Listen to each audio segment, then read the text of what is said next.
আমরা এখন অ্যালকেনের প্রস্তুতি ও শনাক্তকরণ দেখব, মানে অ্যালকেন প্রিপারেশন অ্যান্ড আইডেন্টিফিকেশন। এর আগে হচ্ছে আমরা অ্যালকেন এবং অ্যালকিনের প্রিপারেশন অ্যান্ড আইডেন্টিফিকেশন দেখেছি। তো অ্যালকেন হচ্ছে আমরা অ্যালকিন যেভাবে তৈরি করেছিলাম ঠিক সেভাবেই তৈরি করব, ইলিমিনেশন বা অপসারণ বিক্রিয়ার মাধ্যমে। তো ইলিমিনেশন বা অপসারণ কিন্তু আমরা এই পর্যন্ত দুইবার দেখে ফেলেছি। তার জন্য কি লাগে? অ্যালকাইল হ্যালাইড লাগে। আর অ্যালকাইল হ্যালাইডের সাথে যদি আমরা KOH অ্যালকোহলিক দেই তাহলে কি হয়ে যায়? হ্যালোজেন আর হচ্ছে মানে হ্যালোজেন যেটা থাকবে আর হাইড্রোজেন অপসারণ হয়ে যাবে, চলে যাবে, আমরা অ্যালকিন পেয়ে যেতাম। ঠিক সেভাবে হচ্ছে আমরা অ্যালকেন তৈরি করব। তো আমরা নিব হচ্ছে অ্যালকাইল হ্যালাইড, মানে হচ্ছে RX। তো আর হচ্ছে অ্যালকাইল, অ্যালকেন থেকে যদি আমরা একটা হাইড্রোজেন সরাই তাহলে পাই হচ্ছে আমরা অ্যালকাইল। আমি এ পর্যন্ত অনেকবার বলেছি CH4 হচ্ছে মিথেন, তাই না? যদি একটা হাইড্রোজেন সরাই তাহলে হয়ে যায় CH3, মানে মিথাইল।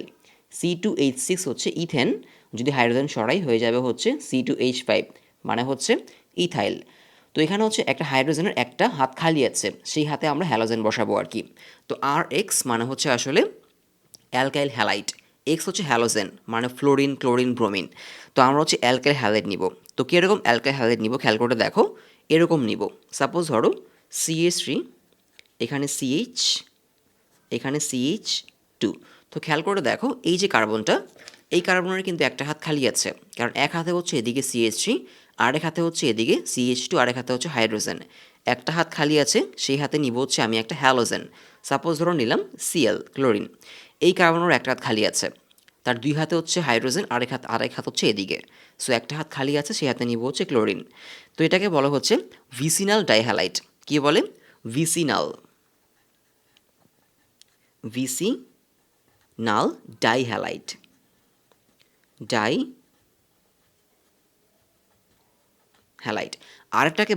আরেকটাকে বলা হচ্ছে জেমিনাল ডাইহ্যালাইড। জেমিনাল কোনটা হবে? যখন হচ্ছে একই কার্বনে দুইটা ক্লোরিন থাকবে, মানে একই কার্বনে দুইটা হ্যালোজেন থাকবে। এখানে পাশাপাশি দুইটা কার্বনে দুইটা হ্যালোজেন আছে, এই জন্য এটা হচ্ছে ভিসিনাল। তো জেমিনালের জন্য আমরা আরেকটা দেখবো, সমস্যা নেই। তো এখানে যেটা করব আমরা অপসারণ বিক্রিয়া চালাবো বা ইলিমিনেশন। তো সেটা কীভাবে করে? প্লাস অ্যালকাইল হ্যালাইডের জন্য আমরা দিতাম হচ্ছে প্লাস KOH, যেটা হবে হচ্ছে অ্যালকোহলিক। দিলে যেটা হবে, এখান থেকে একটা কার্বন থেকে হ্যালোজেন যাবে, মানে আগে আমরা যেটা করতাম, যেই কার্বনে হ্যালোজেন থাকতো ওই কার্বন থেকে হ্যালোজেন যেত, আর পাশের কার্বন থেকে কী যেত? হাইড্রোজেন যেত। মানে এরকম, মানে আগে আমরা যেটা করতাম সেটা আমি একটু দেখাই, যে আগের হ্যালোজেনগুলো এরকম ছিল, যে CH2, এখানে হচ্ছে CH2Cl। তো এখানে হচ্ছে আমরা কী করতাম? প্লাস KOH অ্যালকোহলিক দিলে এই কার্বন থেকে, মানে যেহেতু এই কার্বনে Cl আছে, এই কার্বন থেকে Cl চলে যেত, আর এই কার্বন থেকে একটা হাইড্রোজেন চলে যাবে। ফলে আমরা পেয়ে যাব হচ্ছে CH3, CH double bond CH2, মানে অ্যালকিন পেয়ে যাব, তাই না? অ্যালকিন, এরকম আর কি। মানে এখান থেকে হাইড্রোজেন গেল আর এখান থেকে একটা ক্লোরিন গেল। সো এই দুই কার্বনের মধ্যে একটা ডাবল বন্ড হয়ে গেল, মানে হচ্ছে প্রত্যেক কার্বন থেকে একটা একটা করে অ্যাটম চলে গেল। কিন্তু এখানে একটা একটা করে অ্যাটম গেলে চলবে না, তাহলে ডাবল বন্ড হবে, ট্রিপল বন্ড হবে না। আমাদের টার্গেট হচ্ছে অ্যালকাইন তৈরি করা, ট্রিপল বন্ড তৈরি করা, তাই না? এই জন্য এখানে আমাদের কী লাগবে? আমাদের লাগবে হচ্ছে ডাবল অপসারণ বা হচ্ছে ইলিমিনেশন। তো এই কার্বন থেকে একটা ক্লোরিন যাবে, একটা হাইড্রোজেন যাবে, এই কার্বন থেকেও একটা ক্লোরিন, একটা হাইড্রোজেন যাবে। সো পেয়ে যাবো হচ্ছে আমরা CH3, এখান থেকে একটা ক্লোরিন যাবে, হাইড্রোজেন যাবে, এই কার্বন থেকেও একটা ক্লোরিন যাবে, একটা হাইড্রোজেন যাবে, আর একটা হাইড্রোজেন থাকবে। সো দুইটা কার্বনের মধ্যে কী ছিল? একটা সিগমা বন্ড ছিল, আরও দুইটা পাই বন্ড তৈরি হবে, কারণ এই কার্বন থেকে ক্লোরিন হাইড্রোজেন চলে গেল, এই কার্বন থেকেও ক্লোরিন হাইড্রোজেন চলে গেল, প্রত্যেকটা কার্বনের দুইটা করে হাত খালি হয়ে গেল, নতুন দুইটা বন্ড তৈরি হবে। সো আমরা অ্যালকিন পেয়ে গেলাম, এটা হচ্ছে প্রোপাইন। তিনটা কার্বন, ট্রিপল বন্ড আছে, প্রোপাইন 1 আর কি। তো এটা ছিল ভিসিনাল ডাইহ্যালাইড। এখন দেখি হচ্ছে একটা জেমিনাল ডাইহ্যালাইড থেকে, যেখানে একই কার্বনে কি থাকবে? দুইটা হ্যালোজেন থাকবে। তো সেটা এরকম হবে, আমি একটা অ্যালকাইল হ্যালাইড নিই যেটা কিনা জেমিনাল। এই একটা কার্বনই আমাদের থাকবে দুইটা হ্যালোজেন, Cl, এই কার্বনের চারটা ফিল আপ হয়ে গেছে, সো আমি এখানে আর কোনো হাইড্রোজেন দিব না। আর এরপরে থাকবে হচ্ছে CH3, এরকম আর কি। এই কার্বনে দুইটা ক্লোরিন আছে, এই কার্বনে তিনটা হাইড্রোজেন আছে। তুমি চাইলে এরকম এরকম বন্ড দিয়ে আঁকতে পারো। প্লাস কি দিব? ঠিক আগের মতোই KOH, যেটা হবে হচ্ছে অ্যালকোহলিক। দিলে যেটা হবে আগের মতোই, এই কার্বন থেকে এখন দুইটা ক্লোরিন চলে যাবে, এই কার্বন থেকে যাবে হচ্ছে দুইটা হাইড্রোজেন। দিলে যেটা পাবো আমরা CH3, C triple bond CH, মানে আবারও পাবো হচ্ছে প্রোপাইন। তুমি যদি এখানে তিনটা কার্বন, 1, 2, 3 কার্বন না নিয়ে আরও বড় কার্বন নাও, মানে আরও বড় চেইন নাও, তাহলে হয়তো বিউটেন পেয়ে যাবা, মানে এটার জন্য তুমি বিউটেন পাবা। তা সাপোজ ধরো CH3 CH2 C, এখানে Cl, এখানে Cl CH3, মানে 1 2 3 4টা কার্বন, তো মানে চেইনটা বড় নিলাম, 4টা কার্বন যুক্ত আমি একটা জেমিনাল ডাইহ্যালাইড নিলাম। এটা হচ্ছে, এটাকে বলে জেমিনাল ডাইহ্যালাইড এই যৌগটা। আচ্ছা, তো এখানে যেহেতু 4টা কার্বন 1 2 3 4, এখানে যদি আমি KOH অ্যালকোহলিক দিই, ঠিক আগের মতো এই কার্বন থেকে ক্লোরিন যাবে, আর এই কার্বন থেকে যাবে হচ্ছে কি আমাদের হাইড্রোজেন চলে যাবে। ক্লিয়ার? আরেকটা ব্যাপার আছে, এখানে কিন্তু সাইজেফ রুল অ্যাপ্লাই হবে, এটাতে হবে না। তোমাদের নিশ্চয়ই সাইজেফ রুল মনে আছে যে এই কার্বন থেকে যদি হ্যালোজেন যায়, তার পাশের কার্বন থেকে যাবে হচ্ছে হাইড্রোজেন, তাই না? তো এই কার্বন থেকে যদি হ্যালোজেন যায়, তার পাশের এই কার্বন থেকে হাইড্রোজেন যাওয়া যেই কথা, এই কার্বন থেকে হাইড্রোজেন যাওয়া একই কথা, কারণ এই পাশেও CH3 এ পাশেও CH3, কিন্তু এটাতে কিন্তু এক কথা না, কারণ এ পাশে CH3 আর এ পাশে কি CH2। তাহলে এখানে আসলে দুই রকম কম্পাউন্ড হতে পারে। কীরকম হতে পারে? যেমন ধরো CH3 C, এরকম আর কি। যদি এই কার্বন থেকে তো ক্লোরিন যাবেই, আর যদি এই কার্বন থেকে দুইটা হাইড্রোজেন যায়, তাহলে এই দুইটা কার্বনের মধ্যে ট্রিপল বন্ড হবে। আদারওয়াইজ আরেকটা জিনিস হতে পারে যে CH3 C, এই কার্বন থেকে এখন হাইড্রোজেন যাবে না, হাইড্রোজেন যাবে এই কার্বন থেকে, আর এই কার্বন থেকে তো দুইটা ক্লোরিন যাবেই, এখানে এখন ট্রিপল বন্ড হবে CH, এরকম। সো এটাও হতে পারে, এটাও হতে পারে। সো এটাকে বলে সাইজেফ রুল। এখন কোনটা বেশি হবে, এটা বেশি হবে নাকি এটা বেশি হবে? সাইজেফ নিয়ম ছিল যেই কার্বনে কম হাইড্রোজেন থাকবে, এই যে এটাতে, এটা হবে হচ্ছে এখান থেকে হাইড্রোজেন যাবে হচ্ছে 80%, মানে এই যৌগটা হবে 80%, এটা হবে 20%। এটা সাইজেফ রুল আমরা অলরেডি 3বার দেখে ফেললাম। এটা অ্যালকিনের ক্ষেত্রেও ছিল, যখন আমরা এই রিয়েকশন দিয়ে অ্যালকিন তৈরি করেছিলাম, যখন আমরা এরকম কম্পাউন্ড নিয়েছিলাম CH3 CH, এখানে Cl, এখানে CH3, তো এখান থেকে তো ক্লোরিন যাবে, তো পাশের কোন কার্বন থেকে হাইড্রোজেন যাবে? এটা থেকেও যেতে পারে, এটা থেকেও যেতে পারে, এটা থেকেও যেতে পারে। তো এটা থেকে যাবে হচ্ছে 80%, আর এটা থেকে যাবে হচ্ছে 20%। সো যখন এটা থেকে যাবে তখন এখানে ডাবল বন্ড হবে, আর এটা থেকে গেলে এখানে ডাবল বন্ড হবে। আমরা অ্যালকিন প্রস্তুত করার সময় দেখেছিলাম এটা, আর অ্যাডিশন রিয়েকশনও আমরা সাইজেফ রুল আলাদা করে দেখেছিলাম। তো অ্যালকিনের ক্ষেত্রেও এটা হবে আর কি। এটার ক্ষেত্রে কিন্তু অ্যাপ্লাই হবে না, কারণ এখান থেকে মানে এই যে এটাতে যখন 3টা শিকল নিলাম আমি, মানে 3 কার্বনযুক্ত শিকল, এখান থেকে হাইড্রোজেন যাওয়া যেই কথা, এখান থেকে হাইড্রোজেন যাওয়া একই কথা, কিন্তু এখান থেকে কিন্তু একই কথা না আসলে, এই জন্য এখানে 80% 20% হবে আর কি। তো এটা হচ্ছে সাইজেফ রুল। 3 নম্বরটা যাই আমরা। 3 নম্বরটা হচ্ছে খুবই গুরুত্বপূর্ণ একটা টপিক, সেটা হচ্ছে ক্যালসিয়াম কার্বাইড থেকে। কোত্থেকে তৈরি করব আমরা? ক্যালসিয়াম কার্বাইড থেকে। ক্যালসিয়াম কার্বাইড হচ্ছে CaC2, এটা খুবই গুরুত্বপূর্ণ একটা রিয়াকশন। তার সাথে যদি আমরা H2O দিই, তাহলে এখান থেকে পাবো হচ্ছে আমরা অ্যালকাইন, এটা হচ্ছে ইথাইন, তার নাম হবে হচ্ছে ইথাইন 1। ক্লিয়ার? আর এখানে আমরা একটা খুবই গুরুত্বপূর্ণ কোশ্চেন পড়বো, সেটা আমার প্রথমে বলতে মনে নাই, সেটা হচ্ছে এই যে ইথাইন কেন অম্লধর্মী, মানে CH ট্রিপল বন্ড CH কেন অম্লধর্মী, কেন অ্যাসিডিক, সেটা আমরা একটু পরেই দেখব। মানে যখন আমরা এটার প্রিপারেশন বা শনাক্তকরণ পড়বো, তখনই আমরা এটা জানবো যে কেন CH ট্রিপল বন্ড CH হচ্ছে অ্যাসিডিক। তো এখান থেকে পেয়ে গেলাম হচ্ছে অ্যালকাইন, প্লাস পাবো হচ্ছে ক্যালসিয়াম হাইড্রোক্সাইড। তো এই ছিল মোটামুটি আমাদের অ্যালকাইনের প্রস্তুতি বা প্রিপারেশন। এরপরে চলে যাব হচ্ছে আমরা এর শনাক্তকরণ বা হচ্ছে আইডেন্টিফিকেশন, এবং সেখানে আমরা এটাও জানবো যে কেন CH ট্রিপল বন্ড CH অম্লধর্মী বা হচ্ছে অ্যাসিডিক। তো আমরা এখন চলে যাচ্ছি হচ্ছে এর শনাক্তকরণ বিক্রিয়া, যেখানে আমরা অ্যালকাইনের অ্যাসিডিক প্রপার্টি কাজে লাগাবো। তো সেটা কীভাবে খেয়াল করে দেখো। অ্যাসিড, তুমি যদি অ্যাসিডের সাথে সাপোজ ধরো HCl, তার সাথে কোনো মেটাল রিয়াকশন দাও, তাহলে কী হবে?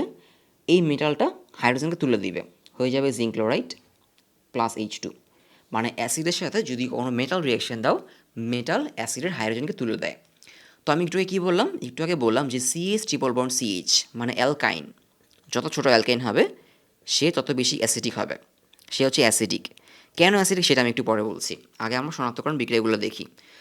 তো একটা অ্যালকাইন নিব, সাপোজ ধরো CH ট্রিপল বন্ড CH, এটাই নিলাম আর কি। তুমি চাইলে আরও বড় অ্যালকাইন নিতে পারো, মানে বড় অ্যালকাইন নিতে পারো, সাপোজ ধরো এরকম অ্যালকাইন নিতে পারো যে CH3C ট্রিপল বন্ড CH, এটা হচ্ছে প্রোপাইন। আমি নিলাম হচ্ছে ইথাইন, তার সাথে আমার রিয়েকশন দিব হচ্ছে Na, মানে যেটা একটা মেটাল। তো রিয়েকশন দিলে কী হবে? যেহেতু ইথাইন হচ্ছে বা অ্যালকাইন হচ্ছে অ্যাসিডিক, যত ছোট অ্যালকাইন হবে তত অ্যাসিডিক হবে আর কি। যেহেতু অ্যাসিডিক, সোডিয়াম হচ্ছে এখান থেকে হাইড্রোজেন তুলে দিবে, তুলে দিলে যেটা হবে আমরা পাবো হচ্ছে সিএইচ ট্রিপল বন্ড সিএনএ, মানে এই যে এই হাইড্রোজেনটাকে হচ্ছে এনে তুলে দিবে, এখানে বসবে। ক্লিয়ার? পাবো হচ্ছে আমরা H2। তো ব্যালেন্স করার জন্য তুমি চাইলে এখানে 2 দিতে পারো, এনের সামনে 2 দিতে পারো, এখানে 2 দিতে পারো, এটার সামনেও 2 হবে। তো এখান থেকে পাবো হচ্ছে আমরা সোডিয়াম অ্যালকানাইট, এটাকে বলা হচ্ছে সোডিয়াম অ্যালকানাইট। এটা হচ্ছে একটা। আরেকটা যাই যেখানে আমরা আবার হচ্ছে অ্যালকাইন ইউজ করব, আরেকটা অ্যালকাইন নিই, সিএইচ ট্রিপল বন্ড সিএইচ। আমি হচ্ছে ইথাইন নিচ্ছি, এটা হচ্ছে ইথাইন, তোমরা চাইলে প্রোপাইন বিউটাইন নিতে পারো, কোনো সমস্যা নেই। প্লাস প্লাস দিব হচ্ছে আমি সিলভার ডাইঅ্যামিন সিলভার, মানে হচ্ছে একটা জটিল যৌগ বা কমপ্লেক্স আয়ন, যেটা আমরা ফার্স্ট পার্টের চ্যাপ্টার 3-তে পড়েছিলাম। ডাইঅ্যামিন সিলভার NH3 তো সিলভারের যোজনী হচ্ছে +1, তো এখানে NO3 দিব। ডাইঅ্যামিন সিলভার নাইট্রেট, এটার নাম হচ্ছে ডাইঅ্যামিন, দুইটা অ্যামিন তো এই জন্য ডাইঅ্যামিন সিলভার নাইট্রেট। তো দিলে যেটা হবে সে আগের মতোই হচ্ছে, যেহেতু এজি হচ্ছে এখানে মেটাল, সে হচ্ছে একটা হাইড্রোজেনকে অপসারণ করবে, এলিমিনেশন করবে, প্রতিস্থাপন করবে, মানে সাবস্টিটিউশন করবে আর কি। সো সিএইচ হবে হচ্ছে ট্রিপল বন্ড সি এজি, আর প্লাস এখান থেকে পাবো হচ্ছে আমরা আরও পাবো হচ্ছে NH4 NO3 ammonium nitrate plus হচ্ছে NH3, মানে হচ্ছে অ্যামোনিয়া। তো এখানে আমরা কীভাবে শনাক্ত করব, এখানে হচ্ছে সিলভার অ্যালকানাইটের সাদা পদক্ষেপ পড়বে। এই যে এটা হচ্ছে আমাদের সিলভার অ্যালকানাইট, আগেটা ছিল সোডিয়াম অ্যালকানাইট, এটা হচ্ছে সিলভার অ্যালকানাইট, এটার সাদা পদক্ষেপ পড়বে। আর এর আগেরটাতে আমরা হাইড্রোজেন গ্যাস পাবো আর কি। হাইড্রোজেন গ্যাস দেখে আমরা বুঝতে পারবো যে এখানে হচ্ছে অ্যালকাইন ছিল আর কি। এরপরে নেক্সটে যাই, আরেকটা সিএইচ প্লাস, একই জিনিস আসলে, যে কপার এখানে NH3 নিলাম, NH3 আর হচ্ছে NH3 নিব হচ্ছে আমি দুইটা, আর এখানে হচ্ছে Cl মাইনাস, এর নাম হচ্ছে ডাইঅ্যামিন কপার ক্লোরাইড। ডাইঅ্যামিন যেহেতু দুইটা অ্যামিন, ডাইঅ্যামিন কপার ক্লোরাইড। এখান থেকে আমরা ঠিক আগের মতোই পেয়ে যাব হচ্ছে এই যে CH triple bond C copper, তাহলে এটার নাম হবে কি কপার অ্যালকানাইট। আর প্লাস আমরা সেম জিনিসই পাবো, NH4Cl ammonium chloride plus NH3। তো এটা কি, এটা হচ্ছে কপার অ্যালকানাইট, তাই না? কপার অ্যালকানাইটের কী হবে, লাল পদক্ষেপ পড়বে। কপার অ্যালকানাইটের লাল পদক্ষেপ দেখে আমরা বুঝতে পারবো, মানে প্রেসিপিটেট পড়বে, সেটা দেখে আমরা বুঝতে পারবো যেখানে কী ছিল, অ্যালকাইন ছিল। এবার যাই হচ্ছে ওই কোশ্চেনটায় যে সিএইচ ট্রিপল বন্ড সিএইচ কেন অ্যাসিডিক, মানে যে প্রপার্টি ইউজ করে আমরা তার শনাক্তকরণ বা হচ্ছে আইডেন্টিফিকেশন পড়লাম। তো তোমাদের নিশ্চয়ই মনে আছে এই চ্যাপ্টারের প্রথম দিকে আমরা হচ্ছে সংকরায়ন বা হচ্ছে পড়েছিলাম হাইব্রিডাইজেশন, তাই না? সেখানে কি দেখেছিলাম যে CH triple bond CH2 double bond CH2, যখন ট্রিপল বন্ড থাকে তখন কি হয়, তখন হচ্ছে sp সংকরায়ন হয়, মানে হচ্ছে কার্বনের sp হাইব্রিডাইজেশন হয়। আর ডাবল বন্ডের ক্ষেত্রে হয় হচ্ছে sp2 হাইব্রিডাইজেশন, মানে কি হয় কার্বনের, তোমরা যদি কারো সংকরায়নের সমস্যা থাকে একটু দেখে আসতে পারো। তো যেটা হয় সংকর অরবিটাল মানে হচ্ছে বা হাইব্রিড অরবিটাল মানে হচ্ছে যেসব অরবিটালের এনার্জি সেম হয়ে যায়, এটা ছিল সংকরায়ন বা হচ্ছে হাইব্রিডাইজেশনের ডেফিনেশন, যে কতগুলো অরবিটাল একসাথে মিলে সেম এনার্জির অরবিটাল তৈরি করবে। তো এখানে একটা একটা পি এর এনার্জি কী হয়ে যায়, সেম হয়ে যায়। কার্বন 6 তো, তাহলে 1:2s, আমি সংক্ষেপে একটু বলি, 2py 2pz, তো 1 এখানে দুটো ছিল, এখান থেকে একটা এখানে চলে যাবে। তো যখন sp সংকরায়ন হবে মনোযোগ দিয়ে দেখো, তখন হচ্ছে এই যে একটা এস আর একটা পি এনার্জি সেম হয়ে যাবে। আর যখন sp2 হবে তখন হচ্ছে একটা এস দুইটা পি এর এনার্জি কী হয়ে যাবে, সেম হয়ে যাবে। তার মানে sp এর ক্ষেত্রে রেশিওটা, মানে এস আর পি এর রেশিওটা হয় 1:1, আর sp2 এর ক্ষেত্রে এস আর পি এর রেশিওটা হয় 1:2। তার মানে এখানে বলতে পারি 50%, তাই না? 50%, কিন্তু এখানে হচ্ছে আমাদের কত পার্সেন্ট, 33%, আর হচ্ছে 66%, মানে এস হচ্ছে 33%, 33.33%, তাই না? এস আর পি হচ্ছে 66.66% আর কি। আর এখানে এস 50%, পিও 50%, মানে সমান সমান। তার মানে বলতে পারি যেখানে এসের পার্সেন্টেজ বেশি, এসের পার্সেন্টেজ বেশি। আর এসের পার্সেন্টেজ বেশি থাকলে যেটা হয়, মাঝখানের বনটা ছোট হয়, মানে এই বনটা ছোট হবে, কারণ এস হচ্ছে এরকম রাউন্ড শেপ আর পি হচ্ছে এরকম ডাম্বেল শেপ। আর যেহেতু এখানে এসের পার্সেন্টেজ কম এবং এখানে কী হয়, ডাবল বন্ড হয়, এটা লেন্থটা বড় হবে। তো লেন্থটা ছোটো হওয়ার কারণে যেটা হবে, লেন্থটা কত আমি একটু বলি। যেমন ট্রিপল বন্ড থাকলে লেন্থ হয় হচ্ছে 0.120 ন্যানোমিটার, আর ডাবল বন্ডের লেন্থ হয় হচ্ছে 0.134 ন্যানোমিটার। তার মানে এখানে বন্ডটা বড়, এখানে বন্ডটা ছোট। তো বন্ড ছোটো থাকলে যে কী হয়, বন্ড ছোটো থাকলে কার্বনের মধ্যে বন্ডটা স্ট্রং হয়, আর কার্বন হাইড্রোজেনের মধ্যে বন্ডটা উইক হয়ে যায়। আমি আবারও বলি, বন্ড যখন কার্বন বন্ডটা ছোট হয়, তখন কার্বন হাইড্রোজেনের মধ্যে বন্ডটা দুর্বল বা উইক হয়ে যায়। বোঝা গেল? তো এই হাইড্রোজেনটাকে কী করা যাবে, খুব সহজে এখান থেকে প্রতিস্থাপন বা সরিয়ে ফেলা যাবে। আমরা কি জানি, অ্যাসিড কী করে, কোনো অ্যাসিড H+ ডোনেট করে, H++Cl-, যে কোনো অ্যাসিড কী করবে, H+ ডোনেট করবে। এই জন্যই অ্যাসিডের সাথে মেটালকে রিয়েকশন দিলে কি হয়, মেটাল Hটাকে সরিয়ে সে বসে যাবে, প্রতিস্থাপন বা হচ্ছে সাবস্টিটিউশন। তো যেহেতু কার্বনের মাঝখানে বন্ডটা ছোট, এই জন্য কার্বনের মধ্যে বন্ডটা কি এখানে স্ট্রং, আর কার্বন হাইড্রোজেনের মধ্যে বন্ডটা উইক। কিন্তু এই ক্ষেত্রে কার্বনের মধ্যে বন্ডটা কি, ট্রিপল বন্ড থেকে উইক, মানে কার্বনের মধ্যে ডাবল বন্ড, সেটা হচ্ছে ট্রিপল বন্ড থেকে উইক, যার ফলে কার্বন দূরে দূরে আছে, এখানে কার্বন দূরে অবস্থান করছে, কিন্তু কার্বন হাইড্রোজেনের মধ্যে বন্ডটা কি স্ট্রং, কার্বন হাইড্রোজেনের মধ্যে বন্ডটা স্ট্রং। আর এখানে কার্বন হাইড্রোজেনের মধ্যে বন্ডটা উইক, যার কারণে এই যে হাইড্রোজেনটা সহজে কী করা যায়, প্রতিস্থাপন বা সাবস্টিটিউশন করা যায়। আর এই জন্যই হচ্ছে অ্যালকাইন অ্যাসিডিক। আশা করি বোঝা গেল টপিকটা।